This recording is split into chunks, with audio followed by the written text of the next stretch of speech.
आपने बजट पर मुझे बोलने का मौका दिया। मैं अपनी बात शुरू करना चाहूँगा। मान्यवर, हमारे कुछ दोस्त जो कभी इधर हुआ करते थे, अब वो उधर चले गए हैं। उनके लिए चंद पंक्तियों से अपनी बात शुरू करूँगा कि कैसा ये हादसा है मेरी जिंदगी के साथ, कैसा ये हादसा है मेरी जिंदगी के साथ, मैं हूं किसी के साथ, मेरा दिल किसी के साथ। तो जो लोग उधर चले गए मान्यवर, उनका दिल हमारे साथ है, भले वो किसी के साथ हो। मान्यवर, इस बजट का बहुत ढोल पीटा जा रहा है कि बड़ा क्रांतिकारी, बड़ा अच्छा बजट, बड़ा विकसित भारत का बजट है। यह बजट क्या है मान्यवर? पूरे देश को पता चलना चाहिए कि भारत माता की सेना रक्षा के लिए जो बजट आता है, उस बजट में कटौती करने का काम किया गया। 9.6% से घटाकर 9.43% किया गया। भारत का अन्नदाता किसान जो अपने खून पसीने से देश को चलाने का काम करता है मान्यवर, उसका बजट, कृषि का बजट 3.2% से 20% से घटाकर 3.15% किया गया।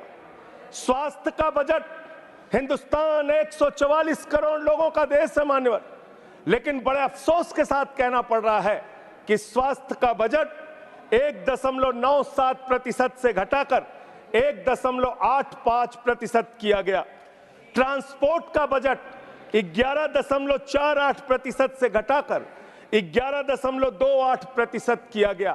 पेंशन, जहां एक तरफ पुरानी पेंशन की बहाली की मांग हो रही है, लाखों कर्मचारी सड़क पर हैं और मांग करते हैं कि पुरानी पेंशन बहाल किया जाए, इस सरकार ने पेंशन का बजट 5.20% से घटाकर 5.04% करने का काम किया।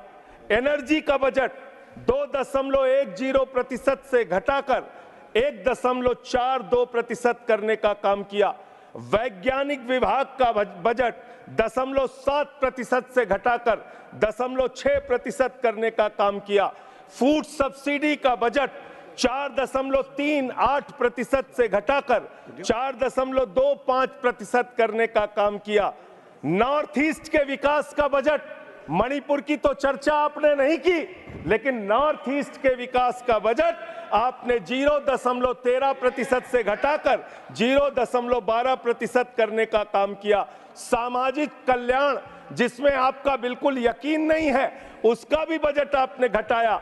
1.22% से घटाकर 1.17% करने का काम किया।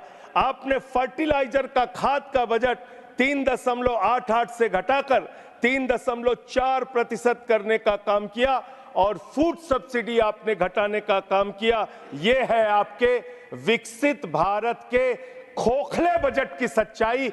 हर वर्ग को आपने चोट पहुंचाने का काम किया मान्यवर।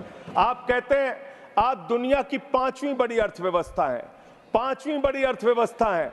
अरे ये तो सच्चाई बताइए कि ये 5वीं बड़ी अर्थव्यवस्था किसके लिए है? आपने चंद पूंजीपतियों का 16 लाख करोड़ रुपए माफ किया। ये इस देश की सच्चाई है। आपने 16 लाख करोड़ रुपए पूंजीपतियों का माफ किया। आपने 14 देश के प्रधानमंत्रियों ने जितना कर्जा लिया, उससे दोगुना कर्जा अकेले आपकी सरकार ने लिया। आपने 150 लाख करोड़ रुपए कर्जा लेने का काम किया, देश को कर्ज में डुबाने का काम किया। मान्यवर, मैं बताना चाहता हूं इस सरकार से किन किन वर्गों को उम्मीद थी। इस सरकार से उम्मीद थी देश के अन्नदाता किसानों को कि आप एमएसपी दोगुना करेंगे। आपने एमएसपी दोगुना नहीं की। आपने किसानों की फूड सब्सिडी का काटने का काम किया, फर्टिलाइजर सब्सिडी काटने का काम किया, कृषि क्षेत्र को देने वाले बजट को खत्म करने का काम किया।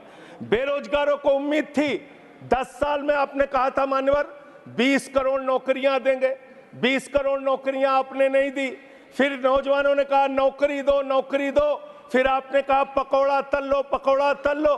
फिर आपने कहा पान की दुकान लगा लो, पान की दुकान लगा लो। फिर आपने कहा 4 साल की नौकरी कर लो सेना में, 4 साल की नौकरी। मैं मान्यवर आपके माध्यम से भारत के प्रधानमंत्री से बड़ी विनम्रता पूर्वक पूछना चाहता हूं, देश के प्रधानमंत्री को 73 साल की उम्र में तीसरी बार प्रधानमंत्री बनना है, लेकिन किसान का बेटा नौजवान सेना में 4 साल की नौकरी करेगा, ये भेदभाव क्यों है? मैं पूछना चाहता हूं मान्यवर, आपके माध्यम से इस सरकार से जानना चाहता हूं, अगली योजना क्या आएगी आपकी? आप कह रहे हो इंटर्नशिप योजना, ट्रेनिंग योजना, 5,000 रुपए की ट्रेनिंग ले लो, 5,000 रुपए की ट्रेनिंग ले लो। मान्यवर 5,000 रुपए की ट्रेनिंग 500 बड़ी कंपनियों में आप देंगे। मुझे भारत की 100 कंपनियां आप बता दीजिए जिसमें एक कंपनी में आप 4,000 ट्रेनी रख सकते हैं। एक कंपनी बता दीजिए जिसमें आप 4,000 प्रशिक्षु आप रख सकते हैं ट्रेनिंग के तौर पे। ये भी आपका आंकड़ा सिर्फ एक जुमला है, इसके अलावा कुछ नहीं है। अब मुझे लगता है एक ही योजना बाकी रह गई है मान्यवर, वो योजना है कि हमारी भारत की सरकार, आदरणीय नरेंद्र मोदी जी की सरकार अगली योजना लेके आएगी कि इस देश के नौजवानों को मुफ्त में 5 करोड़ कटोरा बांटा जाएगा। भीख मांगो योजना लाने का काम ये लोग करेंगे। मान्यवर इस देश में आपने अर्थव्यवस्था को लेकर कहा पांचवी बड़ी अर्थव्यवस्था है, वो 5वीं बड़ी अर्थव्यवस्था का लाभ किसको मिल रहा है? आपके चंद पूंजीपति मित्रों को, जिसका 16 लाख करोड़ रुपए आपने माफ किया, जो हजारों करोड़ लूटकर हिंदुस्तान से चले गए। मान्यवर मैं बड़ी विनम्रता पूर्वक कहना चाहता हूं, मित्रों बड़ी डिलीटेड जी, डिफिकल्टी। ठीक है सर। मान्यवर मैं बड़ी विनम्रता पूर्वक आपके माध्यम से पूछना चाहता हूं, क्या इस देश की अर्थव्यवस्था में रेहड़ी पटरी वालों का कोई योगदान नहीं?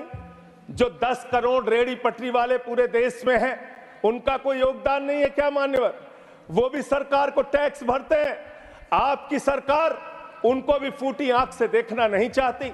आपने रेहड़ी पटरी वालों को कहा अपने नाम के आगे नेम प्लेट लगाओ, अपने नाम के आगे नेम प्लेट लगाओ। हिंदुओं की, मुसलमान, दलितों के पीछे आदिवासी हो, क्या हो ये बताओ। मैं पूछना चाहता हूं, आपके माध्यम से सरकार के कहना चाहता हूं मान्यवर, अगर नेम प्लेट लगवाना है तो लगवाइए गले में नेम प्लेट। नीरव मोदी के गले में नेम प्लेट लगवाइए कि 20,000 करोड़ रुपए हिंदुस्तान का वो बाकी है, लगवाइए नेम प्लेट। 10,000 करोड़ रुपए विजय माल्या हिंदुस्तान का बाकी है, लगवाइए नेम प्लेट गले में। ललित मोदी के कि 3,000 करोड़ रुपए हिंदुस्तान का लूट के भाग गया, लगवाइए नेम प्लेट मान्यवर। मैं कहना चाहता हूं नितिन संदेशरा के कि वो 6,000 करोड़ रुपए हिंदुस्तान का लूट के भाग गया, लगवाइए नेम प्लेट। अडानी के कि 2.5 लाख करोड़ रुपए का कर्जा आपने एक आदमी को दे रखा है, लगवाइए नेम प्लेट उन पूंजीपतियों को जिन्होंने हिंदुस्तान की बैंकों को खाली करने का काम किया। मान्यवर एक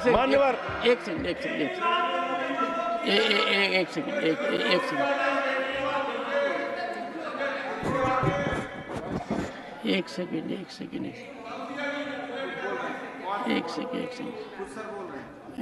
honorable member, and you are a senior person, Sanjay ji, you are a senior person।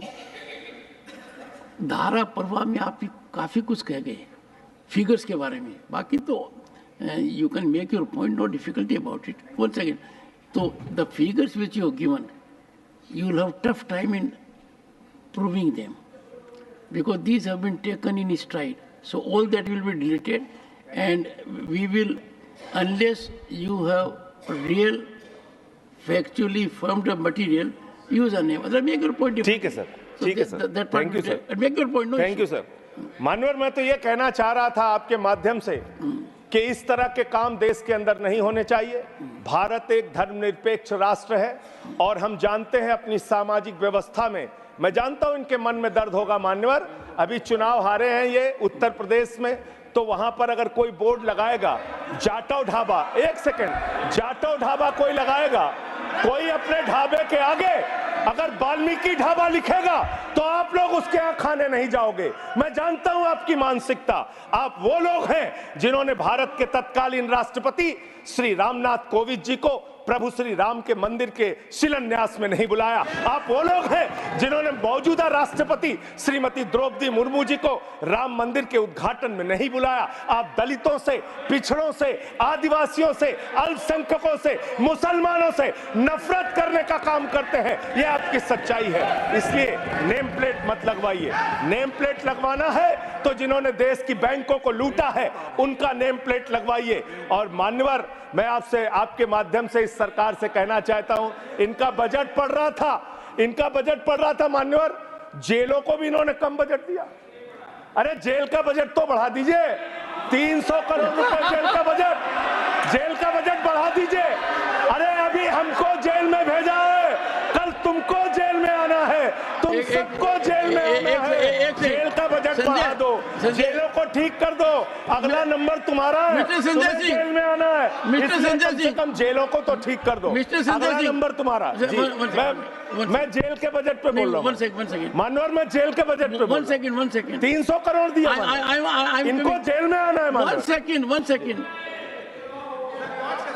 सदन के नेताजी से मैं अनुरोध करूंगा कि ये बहुत मार्मिक अपील है जेल का बजट बढ़ाने के लिए, और इस पर आप गौर फरमाइए। धन्यवाद सर, धन्यवाद सर। ठीक है ना, धन्यवाद सर। एक पृष्ठभूमि भी है मान्यवर, इसका ध्यान रखा जाएगा। में इन्होंने न्यायपालिकाओं के लिए जो बजट रखा वो नाकाफी है। 5 करोड़ केसेस पेंडिंग है इस देश के अंदर, और 6 लाख लोगों को पूरे देश में जेलों में रखा गया है, जिसमें करीब 76% अंडर ट्रायल हैं।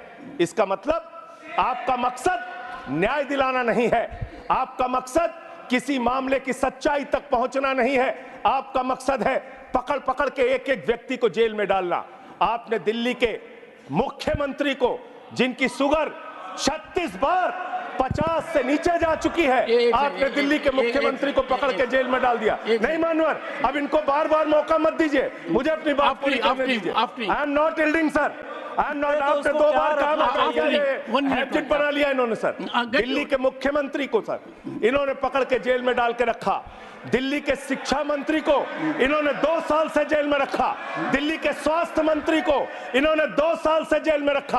आप एक एक विपक्ष के नेता को पकड़ पकड़ के जेल में डालते हैं। हेमंत सोरेन को मुख्यमंत्री को जेल में आपने रखा, संजय रावत को जेल में रखा, अनिल देशमुख को जेल में रखा, सबको पकड़ पकड़ के आप जेल में रखते हैं। बंगाल के 3 मंत्रियों को आपने पकड़ के जेल में रखा। आपका मकसद ट्रायल कराना नहीं, न्याय दिलाना नहीं, आपका मकसद हम लोगों को पकड़ के जेल में रखना है।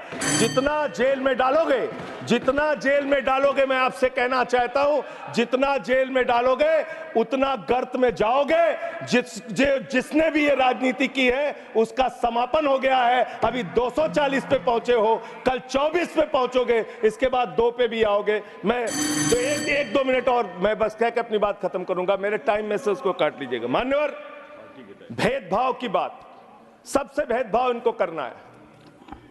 मुसलमानों से भेदभाव, सिखों से भेदभाव, ईसाइयों से भेदभाव, दलितों से भेदभाव, पिछड़ों से भेदभाव, और अब राज्यों से भेदभाव। राज्यों से भी भेदभाव, महिलाओं से भेदभाव, राज्यों से भेदभाव। क्या भेदभाव किया सर इन्होंने? 2,32,000 करोड़ रुपए, 2,32,000 करोड़ रुपए दिल्ली के लोगों ने सरकार के केंद्रीय खजाने में टैक्स के रूप में दिया, जीएसटी और इनकम टैक्स के रूप में। बदले में हमको कितना मिलता है? 0। 9 साल से आप दिल्ली को बजट नहीं देते। पंजाब के लोग, बस मेरे में से काट लीजिएगा सर, 1-2 मिनट काट लीजिए, पार्टी के उसमें से काट लीजिएगा। पंजाब के लिए सर, पंजाब का किसान अपना खून पसीना बहा के खेत में गेहूं पैदा करता है, धान पैदा करता है। आपने 8,000 करोड़ रुपए पंजाब के विकास का पैसा रोक रखा है, विपक्ष के राज्यों का पैसा आपने रोक रखा है। ये भेदभाव क्यों कर रहे हैं आप क्यों कर रहे हैं? आप लिखते हैं राज्यों के विकास से देश का विकास है, ये आप राज्यों का विकास कर रहे हैं। एक एक करके टारगेट करके विपक्षी राज्यों के साथ आपने भेदभाव करने का काम किया। और अंत में कोई मुझे कह रहा था सारे बजट कम किए, शिक्षा के बजट को भी आपने कम कर दिया। मैंने इन लोगों से कहा शिक्षा से इनका कोई लेना देना नहीं है, शिक्षा से इनका कोई लेना देना नहीं। मान्यवर, क्यों लेना देना नहीं है? क्योंकि दिल्ली विश्वविद्यालय में मनुस्मृति पढ़ाने जा रहे हैं ये लोग।